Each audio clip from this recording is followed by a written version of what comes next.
C'est parti. Donc donnez-moi juste le temps d'aller chercher la diapositive qui m'intéresse. Et donc on va se mettre ici. Diaporama, partie diapositive actuelle. On est parti, c'est bon, tout le monde voit. Ça c'est bien dedans, il n'y a pas de problème, on est parti. Ou presque. Voilà. Alors l'idée, la chose suivante, c'est un problème qui a été traité et résolu par ce cher Gauss. Donc vous avez peut-être un peu marre d'entendre parler, mais bon, c'est un peu lui qui a tout fait. Voilà. Qui est la chose suivante. Donc Gauss se balade sur un champ de bataille, voit des boulets de canon empilés les uns sur les autres et se dit, tiens, est-ce qu'il n'y aurait pas une façon d'optimiser le problème? Non. Voilà, c'est celle-là. On va terminer enfin. Voilà. Donc en gros, l'idée c'est simple, comme vous avez le modèle des sphères dures à mettre dans des carrés, ou dans des cubes, l'idée c'est comment est-ce qu'on fait pour avoir la structure la plus compacte possible, et il s'avère que la structure la plus compacte possible commence toujours de la même façon. Vous prenez un atome que vous posez et vous l'entourez de façon jointive. Donc tous les atomes sont de même taille. D'accord, dans cette histoire, on met dans le même rayon. Et vous les entourez de façon jointive. Alors sur le dessin, ça ne se voit pas trop parce que je ne suis pas très doué. Puis surtout que PowerPoint n'est pas le meilleur logiciel pour travailler au pixel. Mais les 6 atomes qui sont autour de mon atome central sont jointifs. D'accord. Voilà. Ensuite, vous constatez en fait qu'il reste des interstices là partout. Il y en a littéralement 6. D'accord, qui forment une espèce de petite étoile. Le plan ici est un hexagone régulier. Et vous allez pouvoir en fait faire une deuxième couche en posant des billes par-dessus.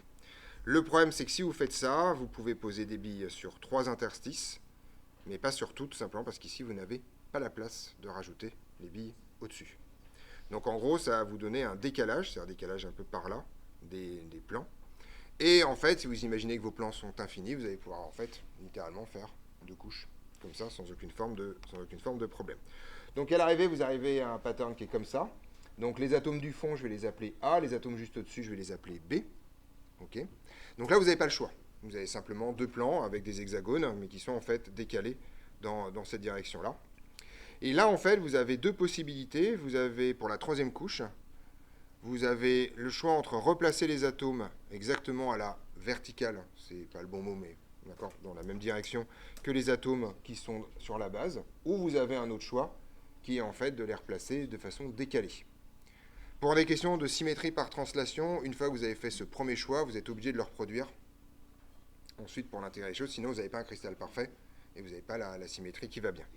Donc ensuite, une fois que vous avez fait C, vous refaites B, le même, et ensuite vous êtes obligé de redécaler à chaque fois pour l'élection de translation ou de remettre toujours pour A. Donc une fois que vous avez fait ces 3 plans-là, en fait, vous avez construit votre maille élémentaire et après vous fabriquez toutes les mailles possibles. Si on regarde ce que ça donne, donc là vous avez une structure qu'on appelle ABAB, d'accord, qui va vous générer ce qu'on appelle la structure hexagonale compacte, d'accord, vous avez des hexagones comme ça, les uns sur les autres, et sinon vous avez la structure ABC-ABC qui, de façon extrêmement curieuse, va vous donner une structure cubique, d'accord, sachant que le plan qu'on est en train de regarder là, c'est justement la grande diagonale du cube, avec l'axe de fameuse de symétrie 3 dont on a parlé tout à l'heure. Oui, moi non plus, t'inquiète pas.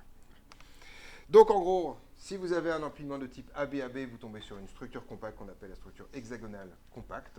D'accord. Voilà. Donc ça, c'est des hexagones que vous mettez les uns sur les autres. Si vous faites un empilement ABC-ABC, vous imaginez que ces dessins ne sont pas de moi. D'accord. Moi, je ne comprends même pas comment ça marche, si vous voulez. Voilà. Vous avez le cubique compact comme ça, et vous voyez qu'effectivement, les 2 rouges sont reliés par la grande diagonale du cube. Oui.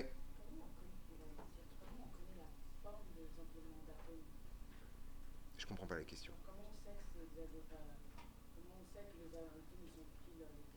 Ça, c'est. Je te renvoie à Gauss. Gauss, il sait. Et quand Gauss sait, tout le monde sait. Parce que quand Gauss sait, c'est Gauss, quoi. Voilà. On sait que c'est comme ça. C'est la géométrie après. Hein. Non. Après, c'est pas très compliqué pour le coup. Tu peux quand même te convaincre que ça fait un hexagone régulier quand même. Ah, mais parce que t'as aucun choix en fait. T'as pas le choix. C'est la structure la plus. Non, attention. Les atomes ne se placent pas forcément comme ça. Les atomes se placent comme ça si tu veux avoir le truc le plus compact possible. Bah, manifestement non, vu qu'à la moitié des corps simples cristallisent dans une structure compacte. Donc ils ont l'air de s'en foutre, pas tant que ça quand même. Voilà. Donc non, ils s'en foutent pas, en fait. Donc, voilà l'idée. Vous avez donc l'hexagonale compacte et la cubique compacte. Aujourd'hui, la seule structure que vous avez au programme, c'est la cubique compacte. Si vous regardez comment elle est foutue, vous remarquez que vous avez donc un atome sur chaque sommet.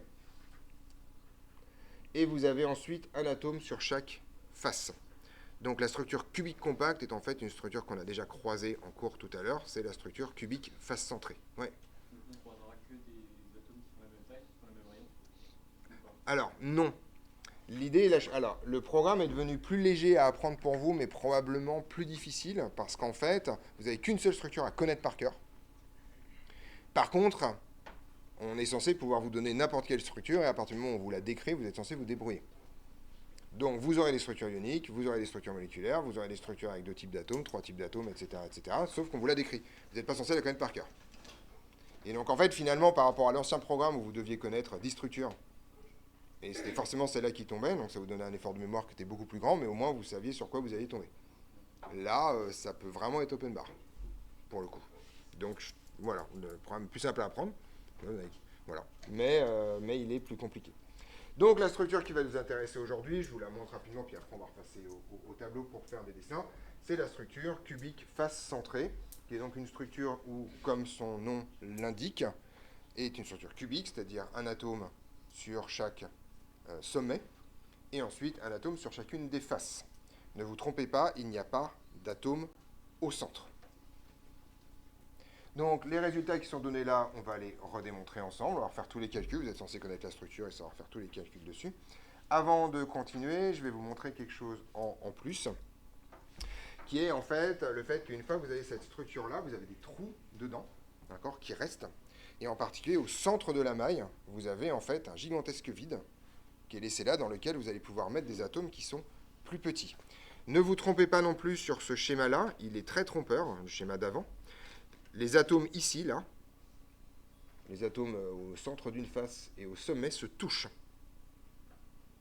D'accord? C'est juste que là, je les représente trop petits parce que sinon on voit strictement rien, mais les atomes se touchent. Et donc en partie, ce que j'ai représenté ici. D'accord? Vous avez un contact là. Je vais vous amener un modèle, là, je l'ai ramené. D'accord? Donc ici, ce qu'on va regarder tout à l'heure, c'est les sites octaédriques. Je profite parce que c'est bien dessiné et que vous voyez ce qui se passe. Donc le site octaédrique, tout simplement, ce qui est au centre d'un octaèdre régulier, dont les sommets sont formés par les 6 atomes qui sont au centre des faces. D'accord? Donc là, vous avez de quoi mettre un atome plus petit. Un atome d'hydrogène, un atome pas trop gros. Hein? Est-ce que c'est un cube? Non, je pense pas. Je pense pas. Déjà parce que c'est un octaèdre, et il y a 8 faces donc. Donc ça peut pas être un cube. Je sais pas pourquoi je me pose la question, il y a 8 faces, pas 6. Voilà, donc non, c'est pas un cube. Voilà. Pardon, c'est ce truc-là. Donc en fait, vous allez mettre le truc là-dedans, et vous en avez... Donc, petite remarque, cet octaèdre-là, vous pouvez le dessiner ici, vous pouvez aussi le dessiner sur les atomes qui sont là. Donc vous en avez aussi un site octaédrique sur le centre de chaque arête, en utilisant des atomes de l'extérieur. Deuxième chose, ce qu'on appelle aussi tétraédrique. On va le revoir ensemble. Vous inquiétez pas, c'est juste pour vous montrer sur les dessins propres où ils sont. Parce qu'en fait, si vous prenez les 3 atomes sur les centres et l'atome au sommet qui est relié à eux, vous avez aussi un petit espace là, dans lequel vous allez pouvoir glisser un atome encore plus petit que celui que vous pouvez mettre dans le site octaédrique. D'accord? Avec un... Voilà. Donc ça s'appelle les sites tétraédriques. Vous en avez 8 par maille cubique face centrée, qui sont simplement en fait au centre des petits cubes, ou au quart des grandes diagonales si vous préférez. Enfin, il y a plusieurs façons de le faire, mais ils sont dans ces trucs-là. On va revoir tout ça, c'est juste que je profite de dessins propres pour vous montrer ça. Avant de continuer, je vais aller chercher le modèle moléculaire qui va bien pour vous rendre compte de comment ça se passe. Donc je me mets en pause et je reviens dans 30 secondes, le temps de faire l'aller-retour. Voilà.